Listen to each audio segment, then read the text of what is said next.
Tonton video ini sampai selesai agar Anda tidak gagal paham.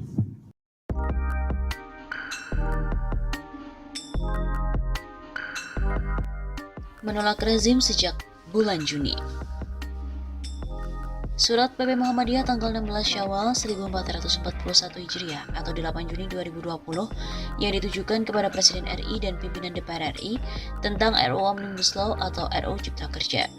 Maka mohon dengan hormat perkenanan Bapak Presiden bersama dengan pimpinan DPR RI untuk tidak melanjutkan pembahasan dan pengesahan atas RUU tersebut untuk kemaslahatan bersama.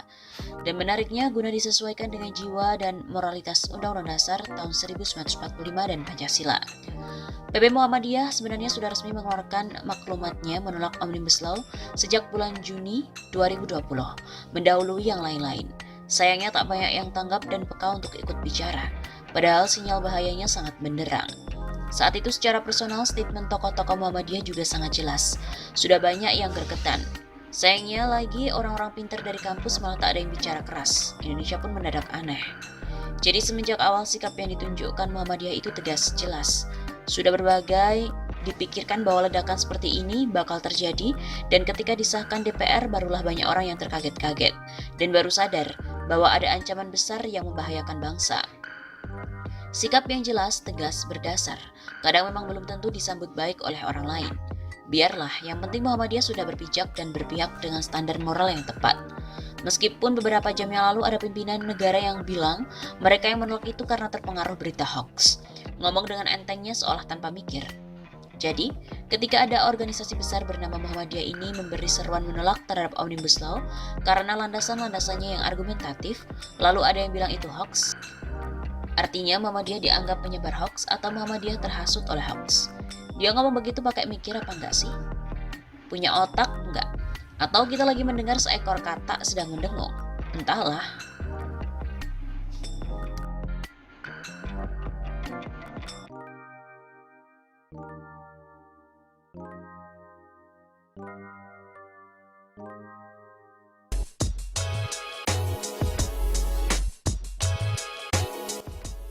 Pengamat SMJ memprediksi rezim Jokowi akan jatuh pada bulan Juni. Pengamat ekonomi dan politik Sabang Merauke Circle, Syahganda Nainggolan, memperkirakan rezim pemerintahan Presiden Joko Widodo akan jatuh 6 bulan lagi. Hal ini disampaikannya dalam acara yang bertema Benarkah Rakyat Kecewa dengan Jokowi? Yang diunggah videonya ke kanal YouTube Realita TV. Syahganda juga mengaku telah membaca berbagai kajian dan menyimpulkan rezim Jokowi jatuh dalam 6 bulan.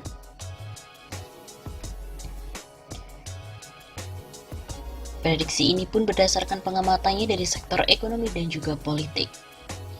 Jatuh itu ada dua, dia buat rezim baru, sekarang kan sudah sibuk dari kantor KSP mengumumkan akan ada reshuffle kabinet. Ini kan paling konyol di dunia, ada yang belum 6 bulan sudah bicara reshuffle. Begitu kata Syahganda. Ia juga menambahkan, menurut saya ini rezimnya bukan Jokowi. Artinya Jokowi dan para tim ini kemungkinan dalam bulan Juni sudah jatuh. Syahganda juga mengatakan bahwa perekonomian Indonesia semakin susah dalam pemerintahan Jokowi periode kedua ini. Ketika masuk pada realitas sekarang, 3 bulan plus 1 bulan, pemerintahan Jokowi semua orang tahu ekonomi ini susahnya bukan main. Baik di rakyat bawah maupun di atas. Sekarang 115 juta jiwa terancam kemiskinan. Syahganda lalu juga mencontohkan ekonomi rumah tangga sekarang yang mengalami kesulitan. Menurutnya orang-orang kekinian sulit membayar berbagai cicilan. Yang biasa sudah nikmat dengan pengeluaran cicilan mobil, kredit rumah tiba-tiba sekarang berkurang. Negara 36 triliun di bulan Januari aja nggak punya uang, siapa yang mau dipotong? Kesulitan ekonomi Indonesia menurut Syahganda disebabkan oleh rezim pemerintah yang pro terhadap Cina. Karena selama ini rezim yang pro pada Cina merasa nyaman dengan adanya Cina yang setiap saat bisa membantu. Kalau kata Luhut Binsar Panjaitan, gampang, nanti kalau BPJS runtuh saya panggil asuransi Cina, langsung selesai. Begitu kata Luhut. Ia juga menambahkan ini rezim ketika kena kasus coronavirus, di mana Cina itu hancur ekonominya sekarang, rezim ini nggak punya penolong lagi. Berbagai barang yang didatangkan dari Cina ke Indonesia menjadi alasan Syahganda untuk menguatkan argumennya. Ia berpendapat angka impor dari Cina yang tinggi akan berpengaruh pada Indonesia ketika Tiongkok tidak berdaya. Kita impor 45 miliar dolar dari Cina per tahun, 24 miliar dolar ekspor. Ini mempengaruhi semua barang-barang sekarang, orang sudah senang handphone. Semua handphone dari sana, spare part mobil, ini nanti kena 3 bulan lagi. Begitu katanya. Cita-cita Jokowi yang selama ini aneh-aneh pindahin ibu kota, mau ini itu terjebak pada fakta di mana dia tidak bisa mendanai rezimnya. Dan itu menurut saya 3 atau 6 bulan lagi terasa. Nggak tahu jatuh atau enggak, tapi saya berdoa jatuh. Begitu imbuhnya.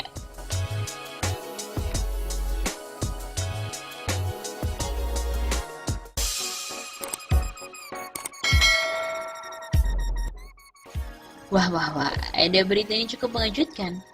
SMI memprediksi Jokowi kolaps dalam 6 bulan, dan pertumbuhan ekonominya pun hanya 2% saja. SMI adalah Sabang Merauke Institute. Direkturnya adalah Syaganda Nainggolan. Memprediksi rezim Jokowi bakal kolaps dalam 6 bulan ke depan. Tak hanya itu, dia juga memprediksi pertumbuhan ekonomi Indonesia hanya akan merosot tajam ke angka 2%. Hal itu pun ditengarai akibat mega korupsi yang tengah merajalela di negeri ini. Salah satunya adalah kasus PT Asuransi Jiwasraya, PT Asabri, dan sejumlah perusahaan yang berada di bawah BUMN lainnya. Pertumbuhan ekonomi juga dipengaruhi oleh adanya virus corona atau COVID-19 yang secara otomatis mempengaruhi hubungan dagang antara Indonesia dan juga Cina. Syaganda pun juga menduga mega korupsi Jiwasraya merupakan permainan para penguasa. Direktur PT Hanson International, Beni Cokro Saputro, tak hanya bermain di Jiwasraya, tapi juga di beberapa perusahaan asuransi plat merah lainnya. Beni ini bermain, mengendalikan baik asuransi Jiwasraya, Asabri, dan lain-lain. Itu menggurita kemana-mana. Itu permainan kekuasaan, ujar Syaganda dalam sebuah diskusi di Jakarta Selatan pada hari Kamis 5 Maret. Mega korupsi yang terjadi di era Presiden Jokowi merupakan kasus dengan kerugian terbesar sepanjang sejarah Republik Indonesia. Saat B.J. Habibie memimpin Republik Indonesia, kerugian negara akibat kasus Bank Bali hanya 400 miliar rupiah, dan itu sudah heboh seluruh negeri. Pada era Susilo Bambang Yudhoyono, pembobolan Bank Senturi 6,7 triliun rupiah. Juga itu sangat heboh. DPR pun juga membentuk pansus. Sementara katanya mega korupsi di era Jokowi jauh lebih gila. Sebab katanya negara rugi hingga puluhan triliun dan masih ada elit yang menutup-nutupi dan menganggap semua ini enteng dari kasus-kasus tersebut. Di bidang ekonomi, beberapa ekonom telah memprediksi pertumbuhan ekonomi akan stagnan di bawah 5%. Menteri BUMN Erick Thohir juga menyebut pertumbuhan ekonomi hanya 4% karena ada virus corona.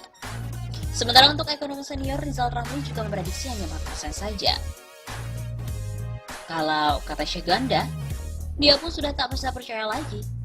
Dan dia memprediksi hanya 2%, karena tidak ada lagi yang masuk dari Cina. Dengan semua masalah itu, dia memprediksi rezim Jokowi pun akan ikut terseret. Dan bayangannya, kalau Jokowi ini nggak pintar-pintar untuk mencari solusi, dia akan kolaps hanya dalam 6 bulan saja. Dan Syaganda pun sudah mempelajari semua itu. Begitu katanya. Memang, dugaan berita korupsi di istana era Jokowi ini merajalela di mana-mana. Adanya dugaan berita korupsi di istana era Joko Widodo merajalela, mulai dari kasus Jiwasraya sampai dengan Harun Masiku. Demikian yang dikatakan oleh pengamat politik Muslim Arbi dalam sebuah pernyataan kepada Suara Nasional. Kasus Jiwasraya di DPR pun gagal dan Kejaksaan Agung tidak ada progres dalam kasus perusahaan asuransi negara itu. Kata Muslim lagi, dugaan pelaku korupsi Jiwasraya menjadi anggota Dewan Pertimbangan Presiden atau Watinpres. Mereka berlindung di istana agar tidak diperiksa berkaitan dengan kasus Jiwasraya. Menurutnya lagi, kasus Harun Masiku yang melibatkan Sekjen DPP PDIP Hasto Kristianto pun tidak ada kejelasan. Karena KPK sudah dikendalikan oleh partai-partai penguasa, sehingga KPK tidak independen lagi. Begitu katanya. Bahkan, politikus Partai Demokrat juga mengatakan bahwa kasus Jiwasraya serta Harun Masiku ini akan bertemu di satu titik. Anggota Komisi 3 DPR RI dari fraksi Partai Demokrat, Beni Kaharman, meyakini bahwa kasus Jiwasraya dan tersangka kasus dugaan suap Komisioner KPU Wahyu Setiawan, Harun Masiku, akan bertemu di satu titik nantinya. Kendati keberadaan Harun Masiku pun tidak jelas sampai dengan hari ini. Makin sesat, makin ketahuan jelas kemana ujung kasus Jiwasraya. Masiku dan Jiwasraya pasti ketemu di satu titik nanti. Rakyat yang akan memonitor. Begitu kata Benny. Terkait titik temu antara Harun Masiku dan Jiwasraya, Benny juga enggan menjawab secara lugas terkait titik temu yang dimaksudkan. Ia hanya mengatakan bahwa titik temu yang ia maksud adalah titik terang. Sementara kedua kasus ini pun terus berkembang di tingkatan hukum. Dari kasus Jiwasraya, untuk informasi hari ini, Kejagung telah menahan beberapa tersangka, misalnya dari Hanson International, pemiliknya yaitu Beni Cokro Saputro. Gugatan penundaan kewajiban pembayaran utang atas Beni Cokro pun muncul. Dalam sistem informasi penelusuran perkara pengadilan Jakarta Pusat, dikutip dari media elektronik, gugatan PKPU dilayangkan Arif Effendi. Gugatan KPU itu ditujukan kepada Oki Irwiana Safitri beserta dengan Beni Cokro Saputro.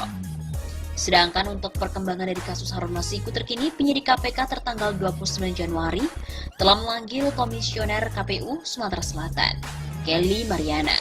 Kelly juga dipanggil sebagai saksi kasus suap terkait pergantian antar waktu anggota DPR yang melibatkan ex-Komisioner KPU Wahyu Setiawan dan ex-caleg PDIP Harun Masiku. Namun diketahui bahwa Harun yang menjadi tersangka dalam kasus ini merupakan ex-caleg DPR dari daerah pemilihan Sumatera Selatan 1 belum juga ditemukan. KPK juga telah menetapkan 4 orang tersangka dalam kasus itu, yakni Komisioner KPU Wahyu Setiawan, ex-caleg PDIP Harun Masiku, ex-anggota Bawaslu Agustiani Tio Fridalina, dan juga pihak swasta Saiful.